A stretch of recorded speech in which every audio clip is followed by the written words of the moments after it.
at Hamline University, and I'm also your tech help this afternoon. So during this webinar, we do ask that you use your first and your last name, just like a name tag, and we do ask that you keep your video and mic off. I see a couple of people have their video on, so go ahead and shut that down. It just helps us with bandwidth. You are, of course, welcome to turn it on if you're in a small group or you're asked to turn on your mic and your video. There are a couple more controls at the bottom of the screen, things like the chat box. We recommend that you keep it open, as well as closed captions are available. And this webinar will be recorded and will be posted to the YouTube channel and perhaps to the Mighty Networks networking group. So thank you so much for joining us. I am going to turn things over to our presenter this afternoon, Lucille Rosario. Lucy is a social worker. She is a high school social worker, and she also is faculty at the University of Minnesota's School of Social Work. And we're so glad to have her and her expertise involved with this topic. It's an important, timely, extremely complex one. And she has prepared so many wonderful slides and discussions for us this afternoon as we were going through earlier in the week. I was really pleased to see how much we're really going to get into here and how really timely these topics are. So thank you so much, Lucy, for joining us. And I'll let you say a little bit more about yourself. All right. Hi, everybody. Thanks for having me. We will get started. I think, as Patsy just said, we are talking about responding to community trauma in the classroom today. And I am going to talk a little bit more about myself, but first I like to start all presentations with just taking 1 to 3 minutes to kind of breathe and ground. So if everybody could just take a few deep breaths, and we will begin afterwards.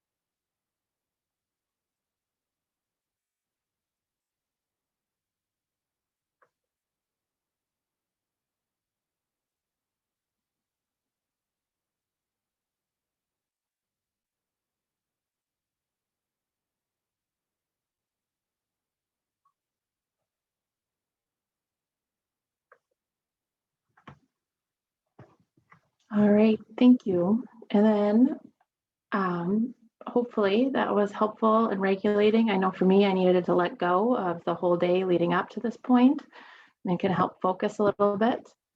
The next thing that we're going to do is we're going to do a check-in, and we're going to use these polls, Poll Everywhere. The link Gail just put into the chat.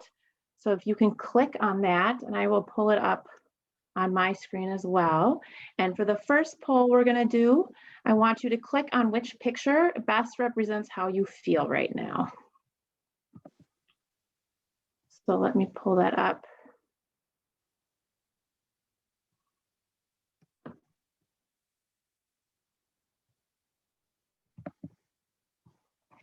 Hold on 1 second. Sorry about that.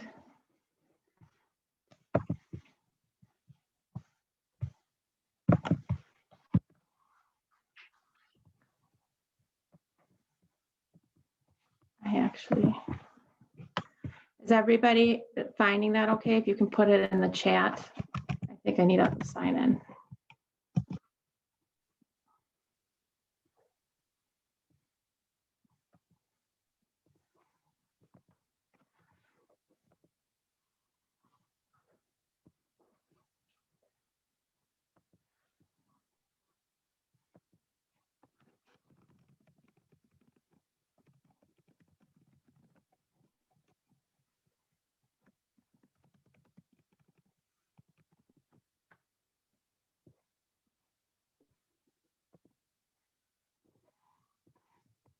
I don't know why. Sorry about this, guys.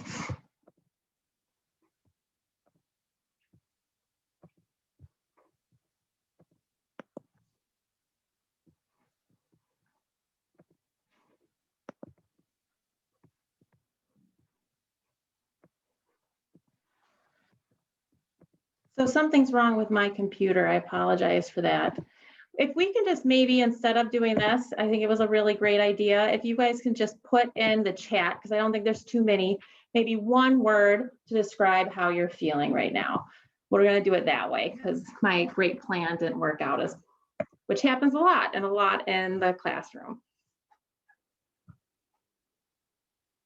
Tired, relaxed, exhausted, stressed. That's fair. I can calm and peaceful. That's awesome.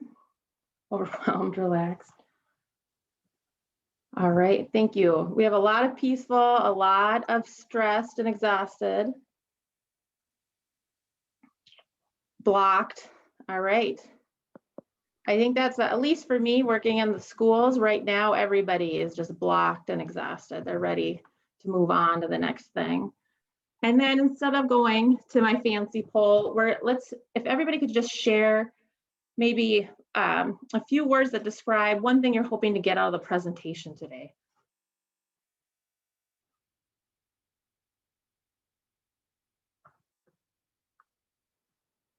Maybe as resources, okay. And strategies.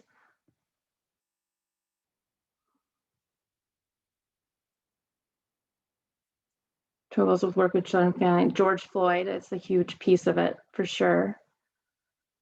Near the Wright shooting. Yep, all my students live right by the Wright shooting as well. So we've been dealing with that a lot lately at school. Understanding, that's awesome. I think reading what everybody's saying, I'm really hopeful. And I think that today we'll be able to hit on all of those things, and hopefully you all be able to dive in deeper when you're working next week as well. And so we'll kind of get going on the rest of it. And I think that this will be clear. I always like to start with some sort of regulating activity and then a check-in. And when I'm teaching in person, in particular, I often do, the check-in, there's more of a discussion, and we'll talk a little bit more about that later on in the slideshow. So this is just a little bit about me. I'm a social worker. I've been practicing social work for, I think, close to 20 years at this point. I've worked in Mexico, I've worked in the Bronx, and now in the Twin Cities. Before working in schools, I was a trauma therapist and I was a nonprofit leadership. I worked around the metro area and in New York, especially focused on family violence and healthy relationships, trauma.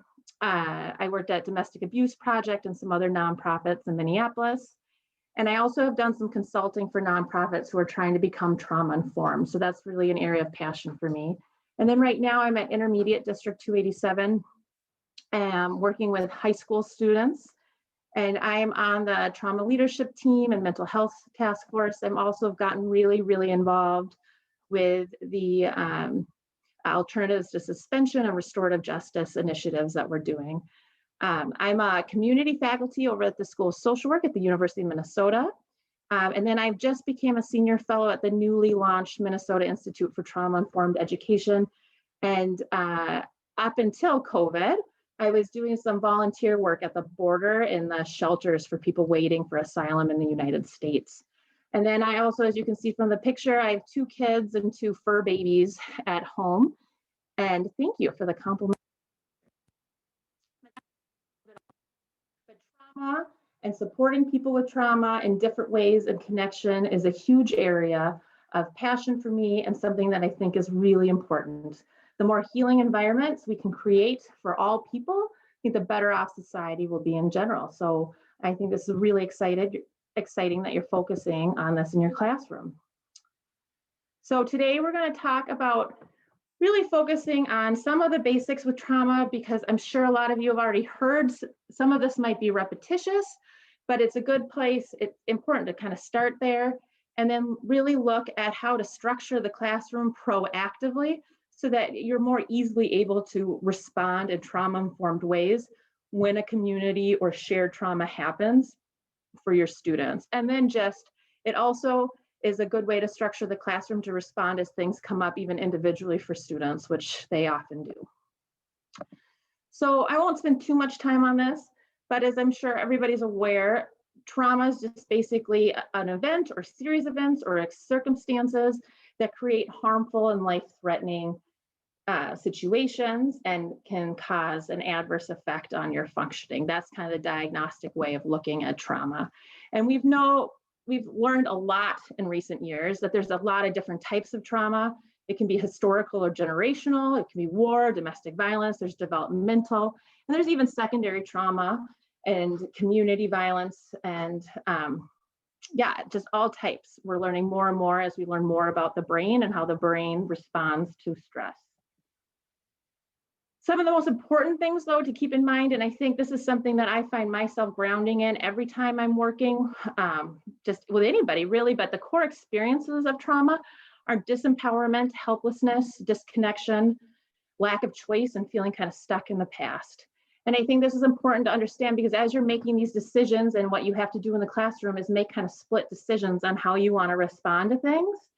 If you kind of keep this in mind and ground in, I want to do the opposite of this. So is there an opportunity here to help empower? Or is there an opportunity here for people to feel like they can take care of themselves or feel independent or feel connected or get choice?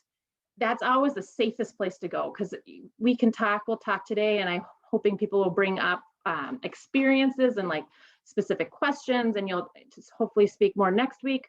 But we're not going to be able to answer every question for every situation that comes up, but holding on to those core experiences and how you want to respond in that context automatically will give you a trauma-informed lens.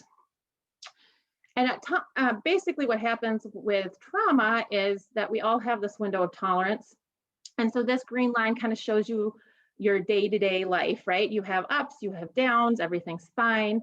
But when if you have an experience that puts you up over those black lines, that's when you get into a hyperarousal or fight and flight mode. If you go below, that's hypoarousal or freeze and faint. So when we have a single incident trauma, a big T trauma, a car accident, a natural disaster, kind of a one-time occurrence, right? You're going to kind of be going about your life, and then something's going to happen. And the initial reaction is to freeze. Then we're social creatures will flock. I always think about it like on an airplane when you hit turbulence.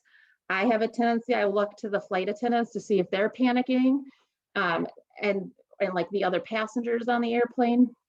And then if you determine from that you really are in danger, you can shoot up out of your window of tolerance. You first try to flee, then you try to fight. And if you find out that that's not going to work, there's a moment of fright that people have. And at that point, you plunge down below your window of tolerance and you hit kind of a freeze, faint, or disassociative mode. And that often happens during sexual assaults or places where people are really trapped, and they'll often report having an out-of-body experience. Another way that people often experience trauma is what we call complex trauma. And complex trauma, I can tell you as a therapist, is way more complicated to treat. It is also, there's no really good way to account for it in mental health diagnosis at this point. We're kind of behind on it. But it basically means living in an environment unstable or dangerous enough where you kind of live at the top of your window of tolerance, right? So this could be community violence, it could be homelessness, it could be war, even if you're not directly impacted. It could be moving a lot. It could be domestic abuse between the parents as you're growing up, or substance use, right? There's a lot of things that can create this high stress, unstable environment.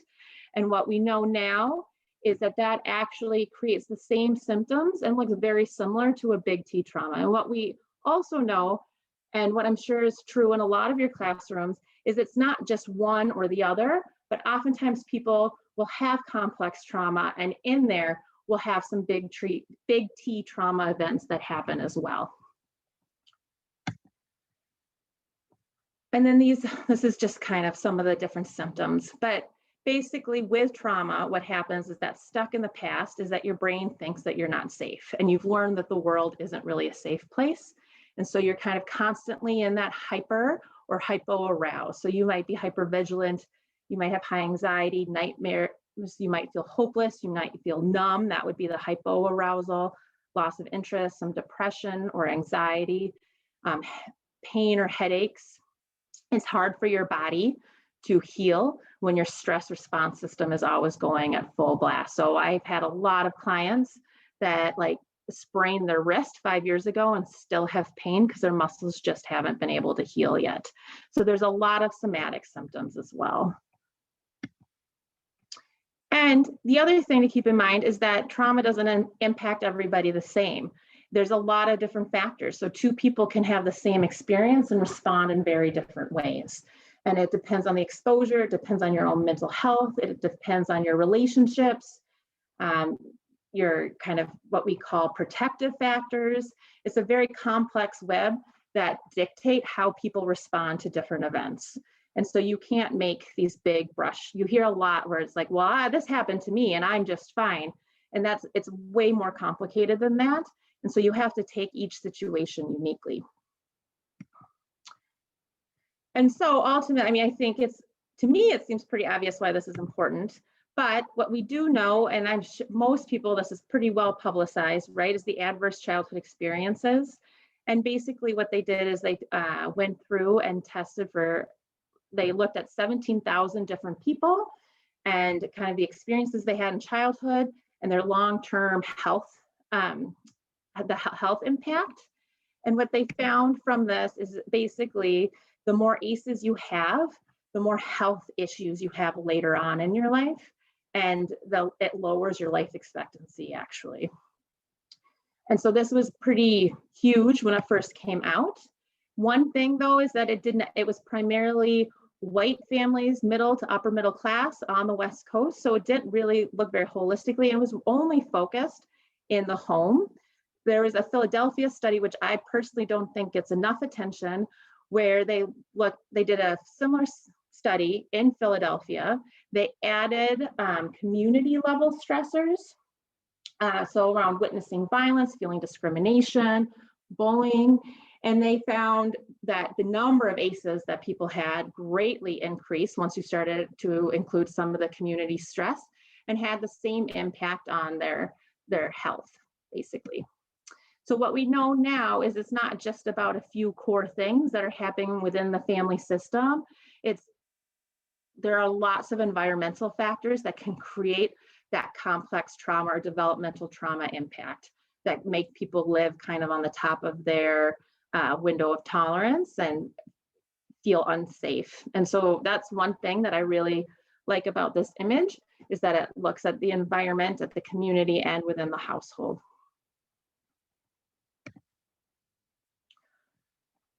If you have any questions also, please, I'm kind of running through them, but please feel free to put them in the chat, and that would be great.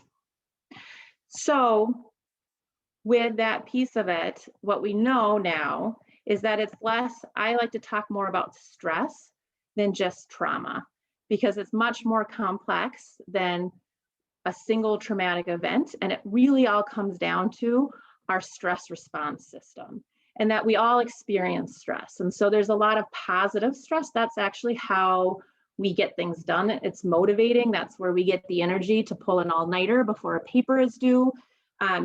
We know that in order to learn, we need to go between being relaxed and in a reflective state to having doses of stress. The dose of stress or becoming in an alert state is actually what allows us to retain and bring in new information.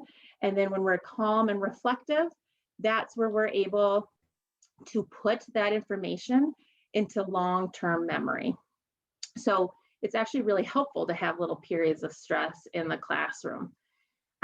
Tolerable stress. So that's when serious things happen in our lives, which happen to all of us, but they get buffered when we have supportive relationships. And we have kind of a basic stability that we know that we can count on that helps buffer tolerable levels of stress. So if I'm going through a hard time, or let's say I'm going through a job loss, but I have money in my savings account and I have family members that are able to support me, it's going to be very stressful, but it's going to be temporary. I'm going to have faith that it's going to be temporary. I'm going to trust it will be temporary.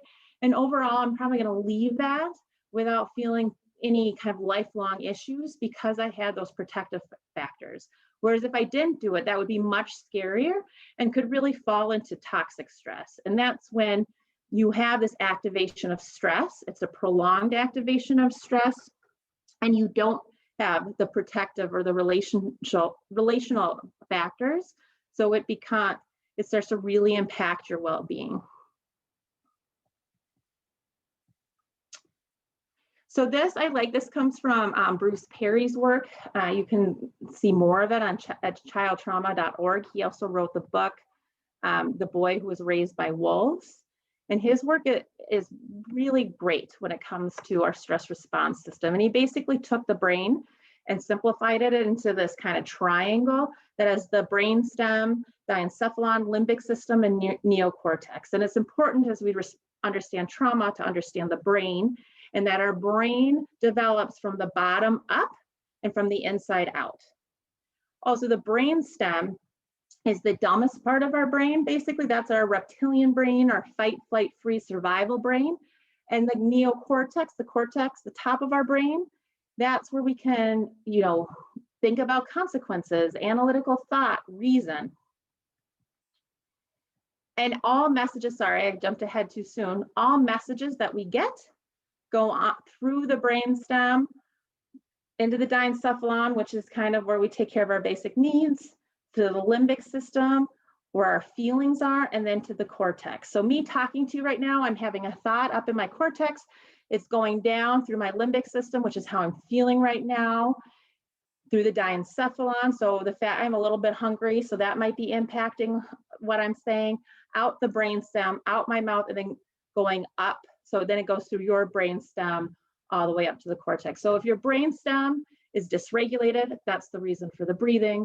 Or if your limbic system, if you're feeling really emotional or you're really hungry, you are not going to get the message. The message is going to change kind of based on where the state that your brain is in. Sorry about that there. The phone is ringing. So this is really important because what we know is reported stress in this last year has really varied a lot based on the pandemic and the racial disparity. So your Black or African-American families have been impacted greater by COVID-19 deaths than white folks have. And the same thing when we're seeing the killing of George Floyd and Dante Wright on the television, the stress levels for different communities vary. So if you think about it from a lens of complex trauma, a lot of our state and our city have been just riding on that top line for about a year and a half now, really. So within that context, when we start a conversation where you want to teach, when we want to engage anybody, there's kind of a sequence of engagement that's suggested with this knowledge of the brain. And so to start first by regulating, that's why we started with a breathing slide. Then relating. So the regulating, that is what's going to help regulate your brainstem. So a message can go up through the brainstem. Relating, and so that's a relational connection, like the check-in that we did. And then once that kind of is all aligned and regulated and ready, that is when we can actually reach somebody's cortex. So if you see somebody that's really, really upset and angry, and you start trying to reason with them, and they immediately become combative, and they're like, no, no, no, no, no, it's because you're trying to access their cortex, and they don't currently have access to that part of their brain. So you have to first help them regulate so that they're able to access the cortex, or they're able to plan, they're able to think through things, but they're not able to when the lower parts of their brain are dysregulated. So when you're in a classroom, it's important to kind of pay attention to what's going on with all the students, and it can look really different. So one of the things, if people are on the top of their window of tolerance, you're going to see a lot of hypervigilance, inattention, hyperactivity. People might get up and leave or walk around. A knee could be going really fast. They could be very emotional, and it could be emotional like crying or laughing at inappropriate times. You also might hear people speak, and it's almost like a pressured speech, and it's out of control, like they can't stop or contain themselves. That's often a sign of trauma. But then you can also look at, and this gets overlooked a lot in classrooms, particularly for children, but also with adults, is hypoaroused. And so that's like daydreaming, that's low mood, depressed, sleeping. Sometimes people have like self-injury behavior, isolation. So often you might think that somebody is being inattentive or not paying attention, but they could be in a full-on or slight dissociative state at that point as well. They could also have a very flat affect or seem like they don't have any emotions. And the behaviors can change from day to day, and they can change just within the moment. People can go between being hyper-aroused to hypo-aroused very quickly, depending on what their experience is and how their brain has responded to their life experiences. So we're going to do some breakout groups, and maybe we can do questions. Andrea, are you on? I don't know if there's any questions too before we go into the breakout groups.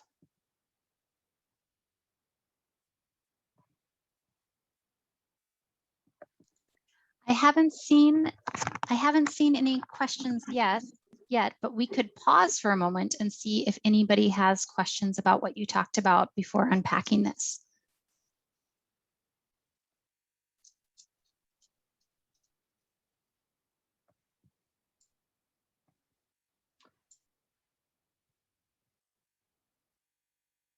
All right. Or we could go into the breakout rooms and then come back and see if questions come up when people are having their small group conversations. That sounds good. So I'm hoping to use this time, again, kind of based on what we know about the brain, is I just said a bunch of information, some of which you may already know, some of which you may not.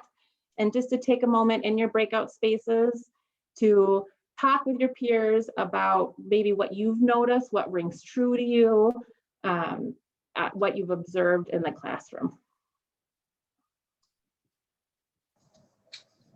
Okay, are you ready? Yep, I'm ready. 15 minutes. And you'll get a warning when it's after 13 minutes, you'll get 2 more minutes countdown. So don't feel like you have to pop out.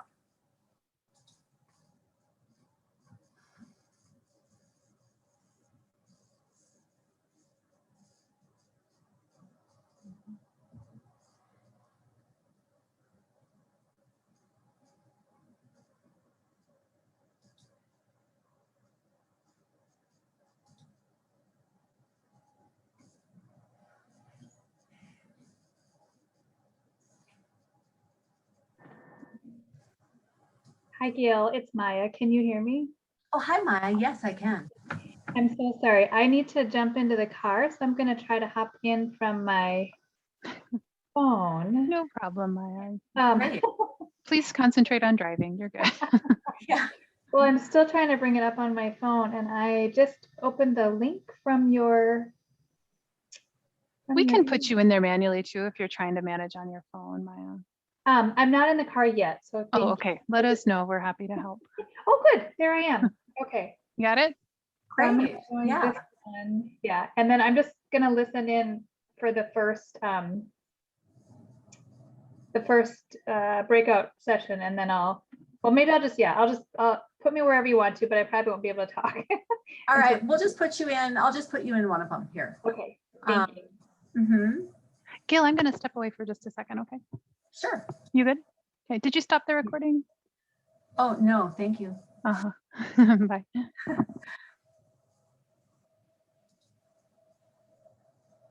Back. Welcome. We are restarting the recording, and I just invite you to turn your cameras and your mics off as they were on during the breakout groups, and you should be seeing Lucy's screen. Lucy, go ahead. All right, thanks. So this definitely came up. I think at least my group is eager to get more into what do we do, right? And I think that's always the question. So we're going to go through some different things, but I think please put questions and examples and situations into the chat box. I really think that helps us come alive more, because I can't speak to everybody's classroom or everybody's experience, but I will absolutely do my best to answer the questions and give examples. I can give some of my personal examples, but I find that especially when it comes to like interventions and how do we actually do this, it's much richer with kind of questions and examples. Otherwise it stays a little too abstract. So one of the first things to really like think about, and this is gonna underscore really everything, is that both for us and our own care, right, as well as for our students, is to really think about what creates resiliency, because this is the opposite. This is what helps us navigate all these hard situations and move through it. And if you look at this diagram, this is from Bruce Perry, some of the basic pieces that are really important is vulnerability is increased when things are unpredictable, when stress is severe and prolonged. So we can handle stress, but when we're not expecting it, it's going to impact us more. And the longer that that stress lasts and the harder it is, it's going to impact us more. So this pandemic and COVID-19 has had a huge impact, because I know for myself, I was, cracking jokes about it in, end of February, not thinking it would ever get here. And then now it's impacted the last year and a half of my life, right? That was very unpredictable for me. And I don't know what things look like from day to day. And so in a year and a half, that's pretty prolonged as well. Whereas resilience, what we do know about stress is that stress can actually be really good. It's also a really crucial thing when we're talking about healing and moving on from trauma. But we need it in predictable, moderate, and controlled doses.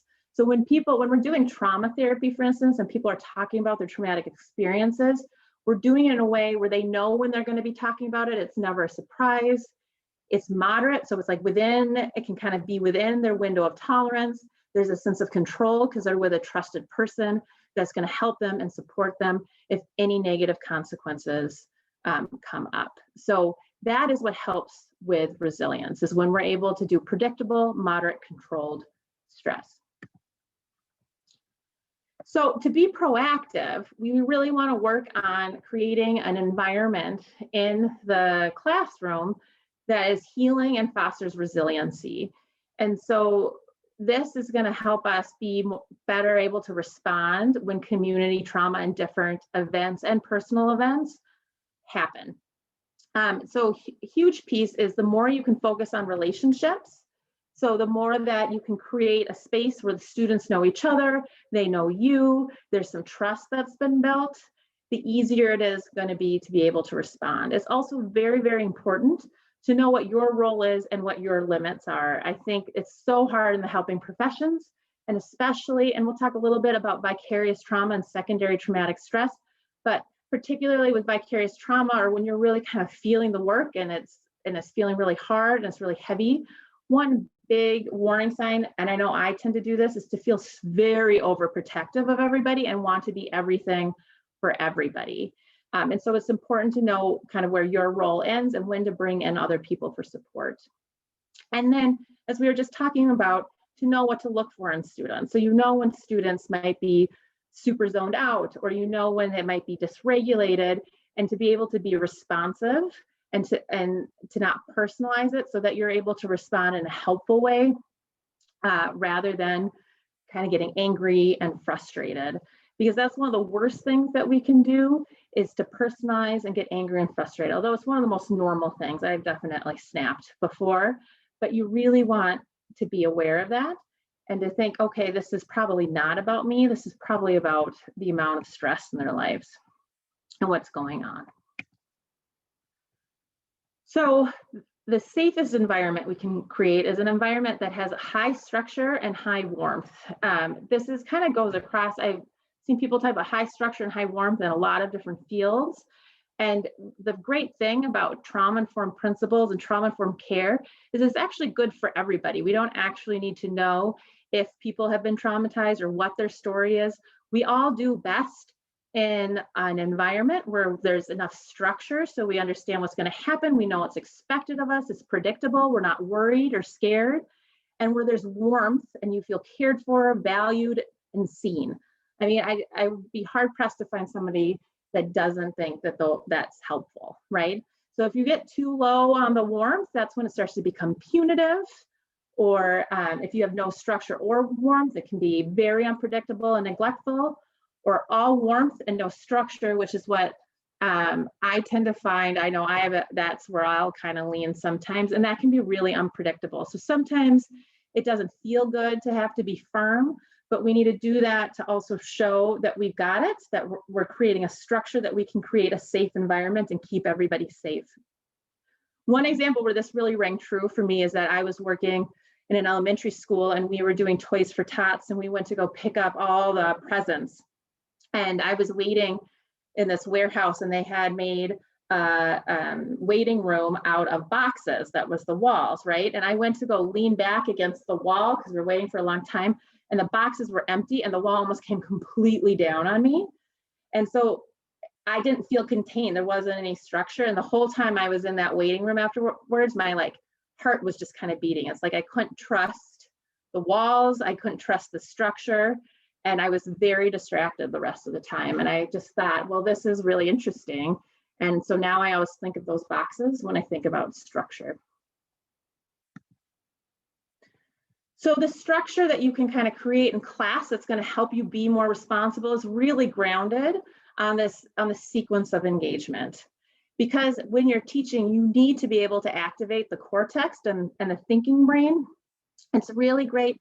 And for predictability purposes as well, if you start and you get students in the pattern, so it's predictable that they start every class with some sort of grounding or regulating activity. That also helps people leave the stress outside. They're able to focus and be grounded in the space. And then once people are regulated, do a relating activity, which also helps with building relationships. And so people see heard, valued, you can kind of break the ice. We did kind of a check-in. It didn't work how I was planning on it, but you can do kind of round robin questions. You can do, all sorts of different kind of icebreakers or check-ins at the beginning. And that really helps people so they start to feel comfortable and build those relationships. And then the more it stays the same from week to week, the more predictable it becomes. And then that can be very, very comforting for people. And then as much as possible, you're transparent. So if you don't know an answer, you just say, I don't know the answer, or I'll get back to you on that. Or if there's going to be a change, or there could be a change, giving fair warning so people aren't surprised. That's something that can really set people off when they've had a lot of traumas. When they feel surprised, it's very hard to trust that things will go as planned. And then you allow as much choice as possible. See, these are going back to those original experiences of trauma, right? So having no choice, huge experience of trauma. So being able to say, we can do this or we can do that. We can do this activity or we can do that activity. Giving 15 choices can feel overwhelming, but 2 or 3 really allow people to have kind of voice and choice and feel valued in the classroom. And then you're also working on that relating piece. So the structure is what really helps people regulate. Warmth is really from that relational piece. So being able to build in check-ins, being able to celebrate life events, being able to get excited when things are happening with your students, knowing what's going on. One thing that I found really impactful, which is super easy, but if I do know something, right, or a student talks to me about something, the next time I see them, I'll say, I was thinking about it over the weekend, and this is a thought that I had. People like to know that they matter enough that you don't just forget about them when you're not there. And that helps them really feel seen and valued in the classroom. And then kind of the next step, so you have your structure, you're building your relationships, and a big piece of building the relationships is that you observe kind of the level of regulation. And so what you want in a classroom is you want people to go between the alert, that's when they can take in new information. So that will be when you're teaching a concept or bringing in something new, and then calm and reflective, right? Where they can sit back, they can breathe, and they can put that new information into long-term memory. Once you start seeing people zoning out, maybe having extreme emotion or inappropriate emotion or being jumpy on edge, that's when you might want to think about responding by doing some type of break, helping the class regulate a little bit.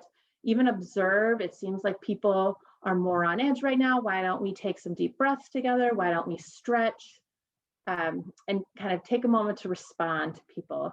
It would also, if there's one person in particular who's struggling, if you give the whole class a break, it would allow you to go up and talk to that person, whether if they're disassociative and very zoned out, or they seem very upset, and you can help to do some co-regulation. And that's why it's so important to stay calm, is because you want to help co-regulate with students. And so, and that sounds a lot more complicated than it is. It's basically just being calm and caring, and maybe walking them through some like deep breaths or asking them what they need.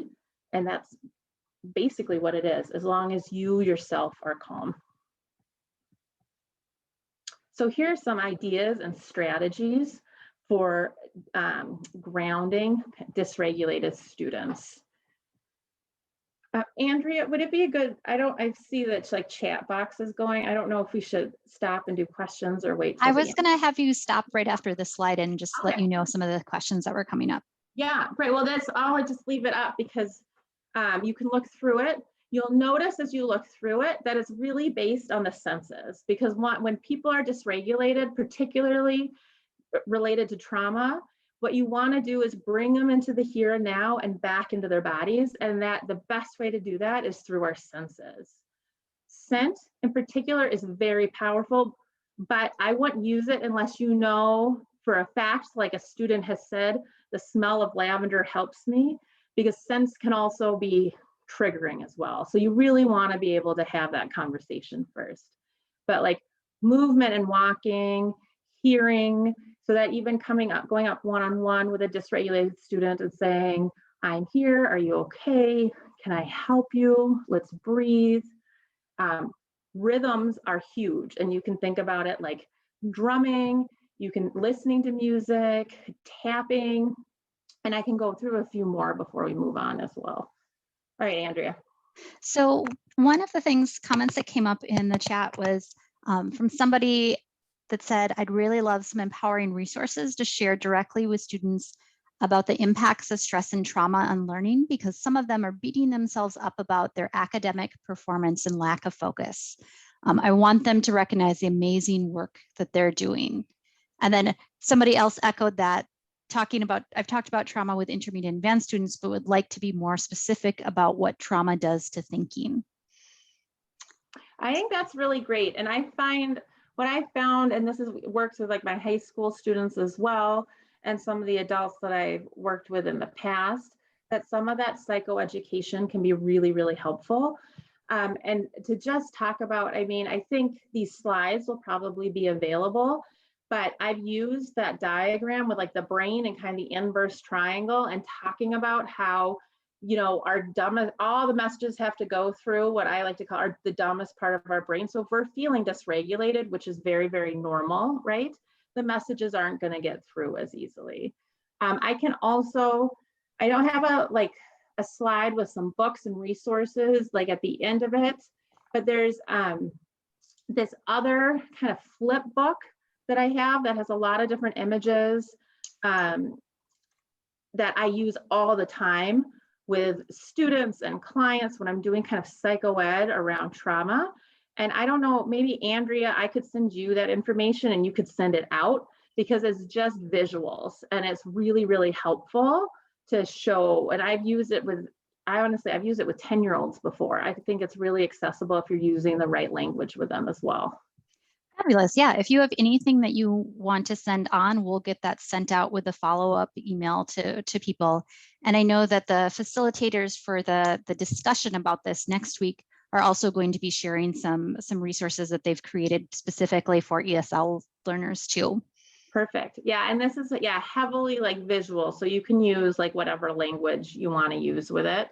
But just, I think one of the key things is less, I would say, obviously you want to empower, but the most impactful is not necessarily trying to convince, but just normalizing, right? Like everybody's experience is unique and our response can be unique, but it is extremely normal and very human that when we've been through difficult times, it's going to impact how our brain works. And the fact that we can go through such hard times and we can still move on and learn a new language and take care of our kids and do, all these different things, even though we've been through so much, is just proof about how resilient and strong everybody is. And I think keeping it kind of basic. The thing that you don't want to do is to get kind of too pushy with trying to convince, because what that does is that makes people feel like you're not really hearing them and how they're feeling. Sometimes you just need to validate, right? And so, and they experience being able to just find moments where they do something really well and like point it out and, you know, make sure it's very genuine. People can feel it if it's disingenuous, right? But just say, I'm really proud of you. That was great. You just learned this, or and mention it in the moment. That's going to be a lot more powerful, right? Because that's a physical experience. They have that feeling of pride. If you get into kind of a convincing situation where you're trying to convince them, that's that cortex, which they might not even be accessing at that moment. So that might not be registering at all. And you also run the risk of them not feeling heard. So validating can be just as powerful as well. Excellent. I'm not seeing any other questions come into the chat right now. So I think you can go ahead and keep going. I'll let you know if anything else comes up. Great. So one thing that's really can be helpful and that's really powerful is kind of like resetting the brain. And this is what the kind of concept that, if you've heard of EMDR therapy, is based on. And it's bilateral stimulation is what they call, but it's tapping. And so what I've taught a lot of people to do, well, there's a lot of ways you can do it, but you're basically stimulating in a pattern and in a rhythm the different sides of your brain. So you tap each side. So you can do this is like butterfly taps. And 20 times is about like the magic number, but this can be helpful. This motion itself can feel very containing for people as well. The other thing, you can't see my knees right now, is to just tap the knees. And that can be helpful because it's also not as obvious. So that's something that people can do under their desks or the table whenever they're feeling dysregulated. And that can really help with grounding, kind of helping reset the brain and get back in your body.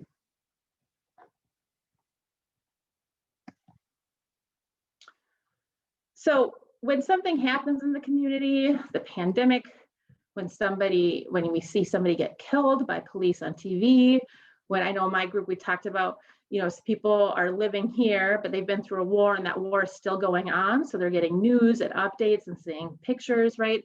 That's constant stress and trauma coming into their lives. And so it might be everybody is impacted by this. It might be one person is more impacted by this. But if you have kind of that class structure where people come in, they are expecting to be able to regulate, have a moment to kind of decompress, be in the space, then there's going to be an opportunity for a check-in or breaking the ice. That is really great because it gives an opportunity. So it's very appropriate, I think, and important as the teacher and the person facilitating the space to acknowledge what has happened. You know, if you know about it, so acknowledge, you know, George Floyd's death or Dante Wright's death, and acknowledge that's very normal for people to be feeling strongly at this time. So kind of break the ice with it, and then give people a chance through the check-in. So if you're going kind of around in a circle format or like jumping around, depending on how you structure it every week, and say, I'd like to open up and give some space now to talk about it if you'd like. If you don't want to talk about it, that is also totally fine, and we can move on. I also like to give like a third option that if most of the class wants to talk about it, but you don't, also please feel free to go to the bathroom, do what you need, take care of yourself. And so then that opens it up and it allows for discussion without assuming that everybody wants to talk about. What we don't want to do is force people to talk about things that they're not ready to talk about in a classroom, because that can feel really gross. They can choose to talk about it and they can choose to be quiet, and it's not going to negatively impact them as well. And again, remember, choice is so critical. And then you can be responsive by offering, if things seem to be escalating, offering an opportunity to ground or do one of the grounding activities that we just talked about. Also, it's really important to be aware of your own body and if you're feeling escalated, because generally speaking, in my experience, other people often pick up on that before you even do. So if you start picking up on your own escalation, I find it really helpful to acknowledge and just say, you know what, I'm feeling kind of tense right now, or I just noticed like my heart's beating a little bit faster, or I'm feeling really sad. I'm going to take a minute to breathe. And you can model yourself getting grounded as well, which helps give other people kind of permission to do that in the classroom.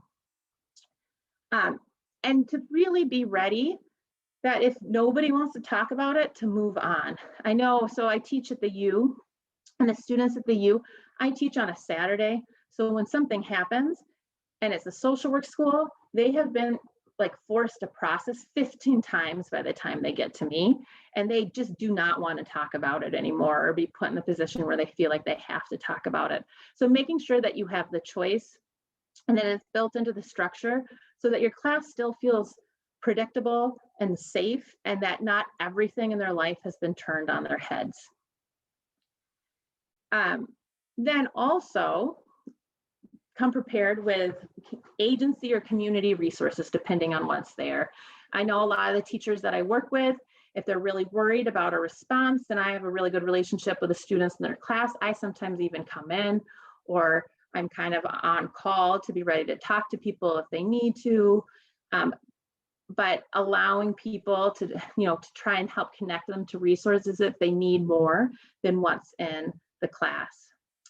And then I think finally, and this is really easy to forget sometimes when you're constantly being inundated with all these really hard stories and experiences, is just to trust in the resilience of human beings. Sometimes things feel so hard and so heavy, and it can be really helpful to remember that unfortunately it's probably not the hardest thing a lot of people have experienced, because people have been through a lot, and human beings are insanely resilient and come back from so much. And so you can't fix it.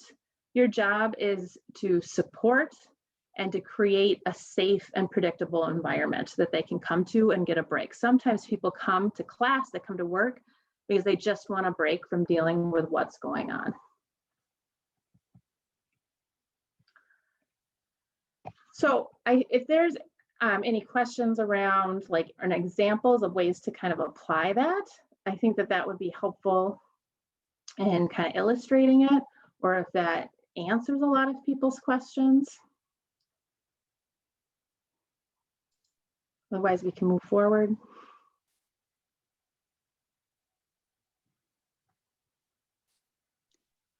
Is there anything that seems particularly challenging, or you think that is missing from what we've talked about so far?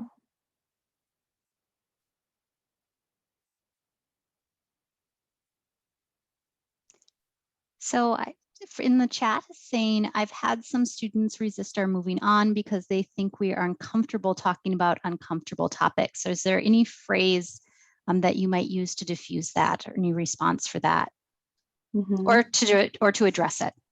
Yeah, of course. And I think, especially if that's something that's come up before, right, is that, well, one thing I think is always great to kind of front load or predict things, right? So when you're saying, I want to acknowledge that this has happened in the community and this is really difficult, and giving space to talk about it, but then also say, I also want to be mindful of everybody's time, and we might need to get back because everybody wants to learn English, or they want to, whatever it is that they're working on, and just saying we're going to allow a certain amount of time for it, and we can revisit it the following class that we're here. Another piece I think that's important to be reflective about, which is really true in Minnesota, and I say that as a woman who's grown up in Minnesota, but sometimes we are uncomfortable with this, right? And people pick up on that.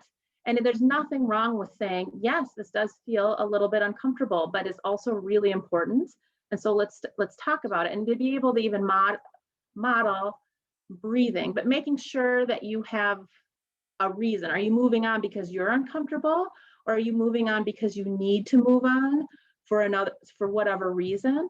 And then just being upfront and kind of direct about what that reason is.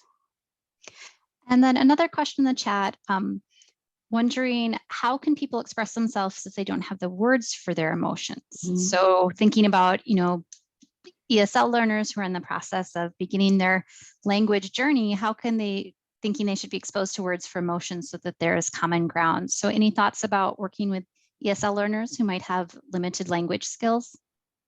Well, I think next week you're going to talk about with the real experts on this, but I would say just one thing that I have actually worked with ESL students in the when I was living in Mexico in particular, but if there's a way to work in, and you all know how it's done here better than I am, but to work in some very basic vocabulary for emotions kind of from the beginning, right? So there's some very basic ways to communicate how they're feeling, right? I think that's really helpful and it's really empowering. You can find some very simple things online and with like emojis or faces, right, that are expressing different emotions, and then with a word. I've also worked with students who are nonverbal that are on the autism spectrum, and I've used visuals like that so they can also point, right? So if it's a picture of, of people experiencing different emotions, kind of like what I was attempting to do for the check-in at the beginning, they can point and they can use it that way to communicate. So if it happens so early, you haven't even been able to work on some of the emotional vocabulary for the check-in. But if you do the same check-in every single class using the same, 5 emotion words, it doesn't need to be huge. It could be 3 emotion words, right? And they start to learn that would also give you the opportunity to check in and see how they're feeling.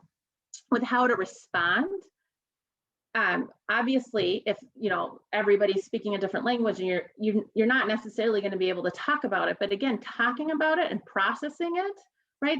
That's a very cortex focused intervention, a little bit limbic, but cortex.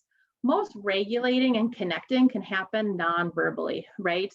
So walking, breathing, like doing kind of signs that you care about people.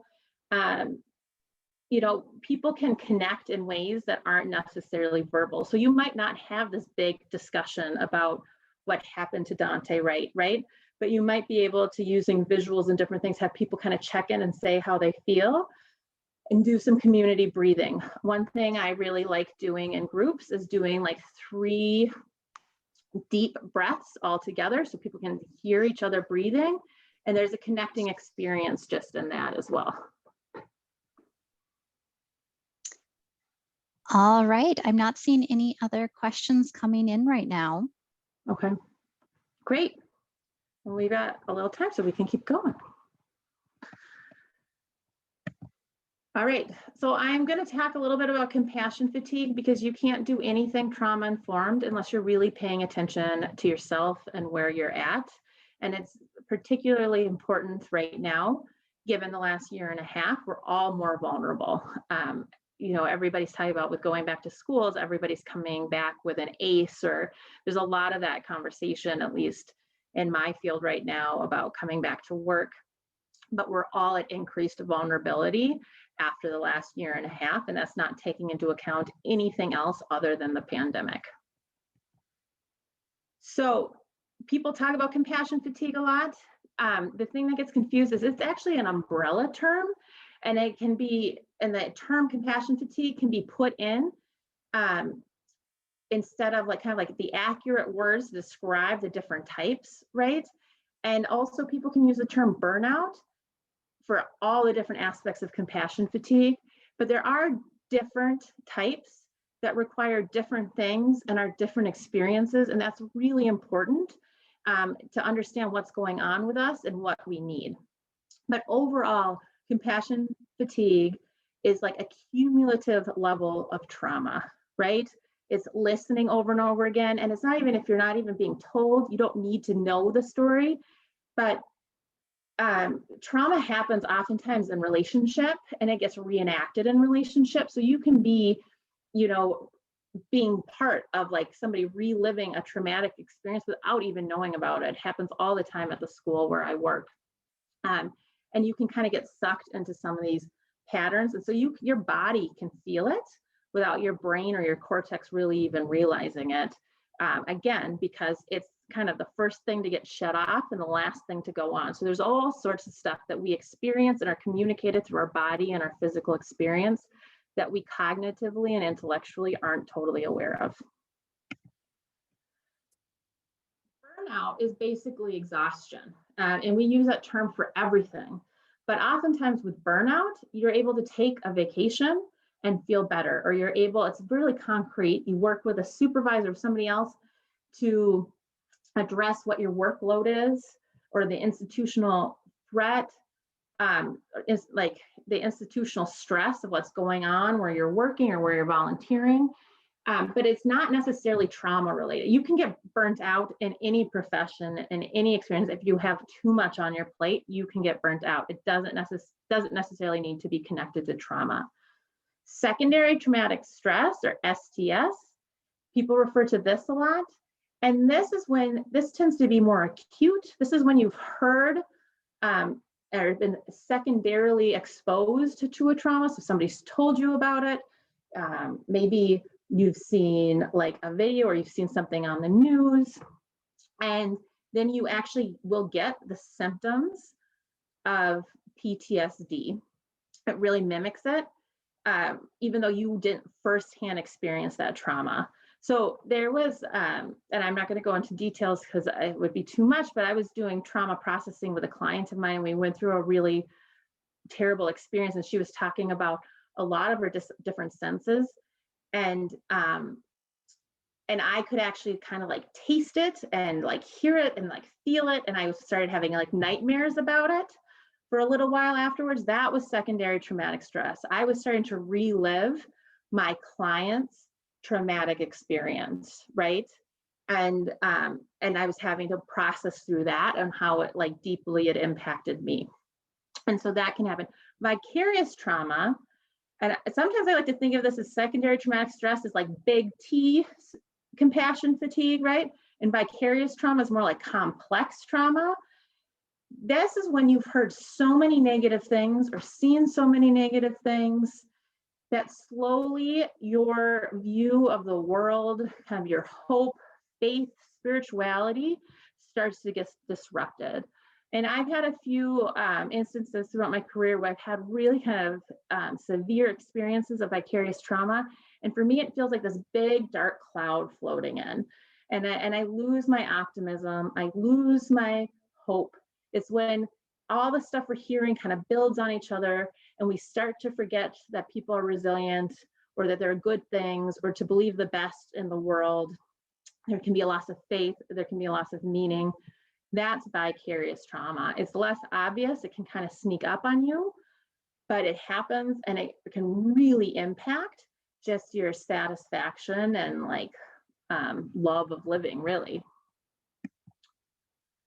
And so these are just some of the signs and symptoms, but it's really one thing I've noticed, it's really important to surround yourself with people that know you and that you trust, because often, at least for me, I'm not the first person to notice it. My partner will maybe say something, or somebody at my job will just say, "You seem different recently." And that is like a flag for me to really pay attention to what's happening in my life, right? Or you're really snapping, or you seem really sad, right? People will start observing things, and it's important to take those seriously, because often when you're exhausted and burnt out, or you're feeling vicarious trauma and you feel like you have to like fix everything because everything's terrible and you need to protect everybody, it's very easy to push those warnings aside because there's too much going on and it's too hard. But that's why it's important to be aware of these, so you know to take a step back and to take a deep breath and to kind of reflect what's happening and what do I need. And so one of my big pet peeves, this is what I put is more than yoga, is there's all this talk all the time. It's like self-care, self-care, self-care. And there's just that, to me, can feel really kind of shaming. Like I'm feeling this way because I'm not going to yoga, or I'm not doing all these things. It's much more complicated than that. One thing is that when you're a helping professional, when you're working with people who have suffered, who have been through difficult situations, it is actually a workplace hazard. You're going to have times where you're feeling healthier and stronger, and you're going to have times where you're really feeling the work. And in my experience in Minnesota, February and March is when everybody is really feeling the work. It's very hard to stay optimistic when there's no sun. And so it's not because you're doing anything wrong, it's because you have chosen to help people. And so that's really important to remember. And you really need to focus more on your resiliency. What do you need to do to be more resilient rather than, oh, I should be journaling more, or I should be doing yoga. Anytime you have a should, I think it generally makes people feel worse than better, right? And so you want to think about things like, what are ways that I can build predictability and structure in my life? That's what we talked about with resiliency. Do I need to manage my workload a little bit better? Do I need to sit down with my supervisor and talk to them? Do I need to use my PTO and just take some time to breathe and take a break? And really what it comes down to is that you need all the same things that your student needs. So the stuff that we've talked about throughout this entire webinar remain completely true to you. You need to regulate before you can relate with people, but you need to do that. And you need to do both of those things before you can reason. So you need to focus on that regulating and relating, like, who are my people?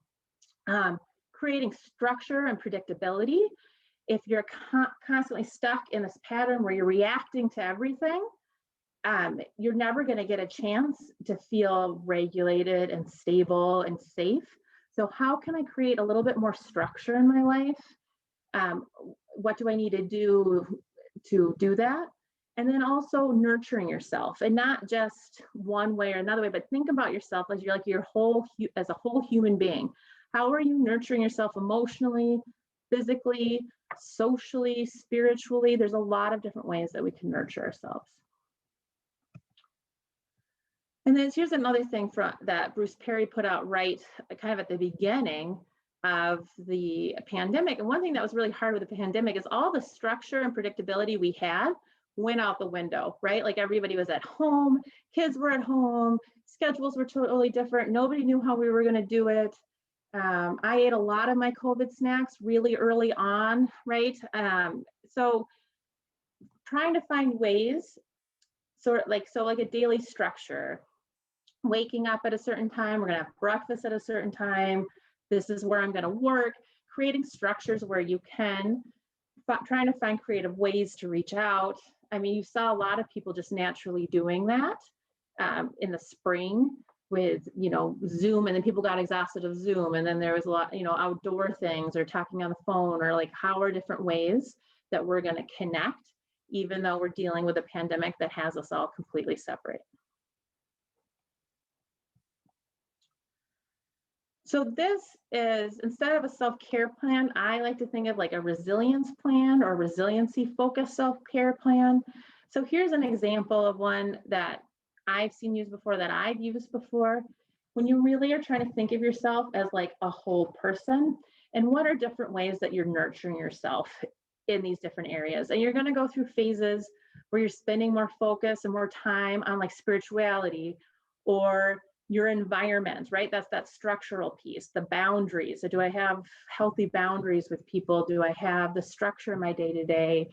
Am I saying no when I need to say no? Those kinds of questions. Are physical, am I taking care of myself physically? What am I eating? Am I getting exercise? Social and recreational, like, do you have time to have fun? That sometimes I get myself so busy, I forget to have fun. And I have 2 small kids. And so sometimes I just need to take like an hour and like play, right?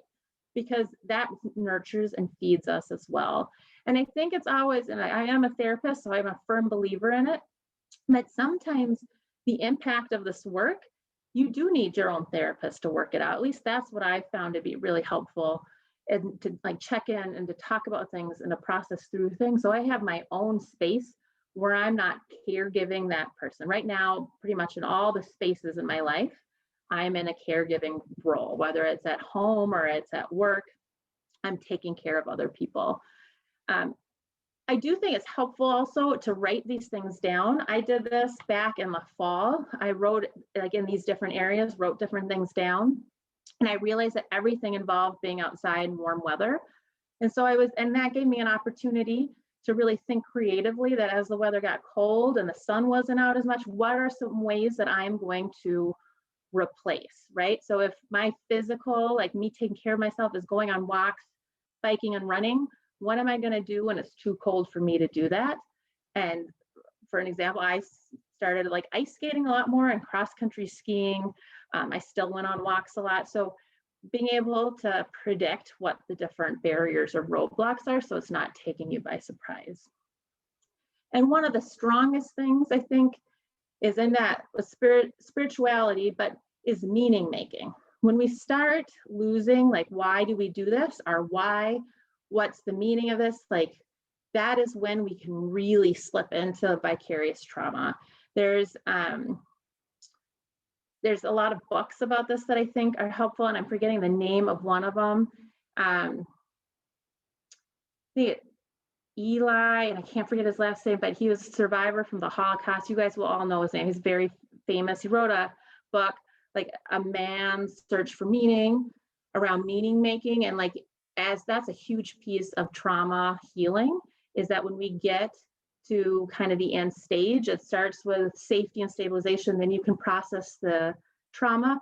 And then the last stage, which I think is the most beautiful part, is this meaning making part. And that's where you'll see people make meaning of these experiences they've been through.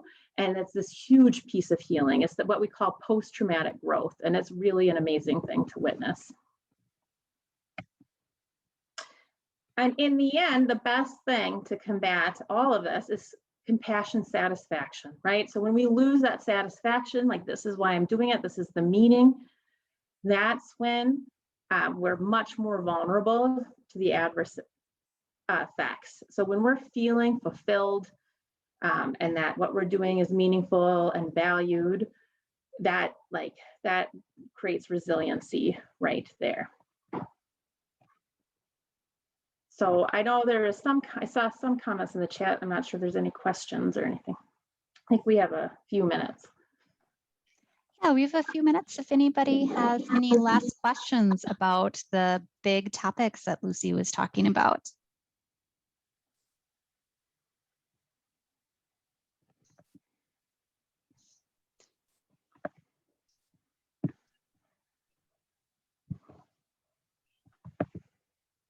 And I see somebody did have, it's Victor Frank. I do get him confused sometime with Eli Weissel, and I don't know why, but A Man's Search for Meaning, I think, is a great thing to read. One time when I was feeling at my most like burnt out, vicarious trauma, the whole 9 yards, my supervisor suggested that I read it, and it like breathed in some life to me.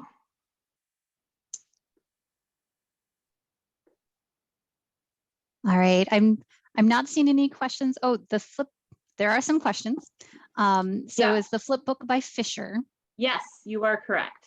Mm-hmm. And some appreciation and love for those last slides that you shared.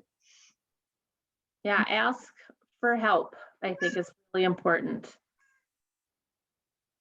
I had one of my big bouts with vicarious trauma. I was working at Domestic Abuse Project, and I was 8 months pregnant. And one of the big signs was that I was refusing to do trauma processing with one of my clients. And what it was, I was so worried I was going to break her. I'd completely forgotten how resilient people are because I'd heard so many terrible things. And it took a good friend and a supervisor to point it out to me for me to realize that the reason I wasn't going to do these next steps was because I was scared, not because she was. And that was me doing a disservice. So sometimes it's a lot about us and not so much about our clients or our students. And I think that's important to understand and to always be self-reflecting. Thank you for sharing that. I think that's really powerful to hear. People that are in that caretaker, kind of in that caretaker role, can start to let that take over their lives and and cloud the judgment and stop looking inside and only be looking out. So thank you. Yeah, no problem. I have a lot of stories. No, I'm just kidding. Of screwing up. So here are some resources. Particularly this 101 trauma-informed interventions are great if you're looking for creative ways to ground. They have breathing exercises, they have some yoga stretches. I mean, I have this book, I've bought multiple copies because sometimes it disappears. It's super practical and great. And yeah, all of these books I think are really, really helpful when you're working with, when you're trying to help people who've been through a lot. Right. Well, I think that's it for me. Thank you, everybody. Here's, if you have any other questions and want to reach out, this is my contact information, and I really appreciate you all having me here today.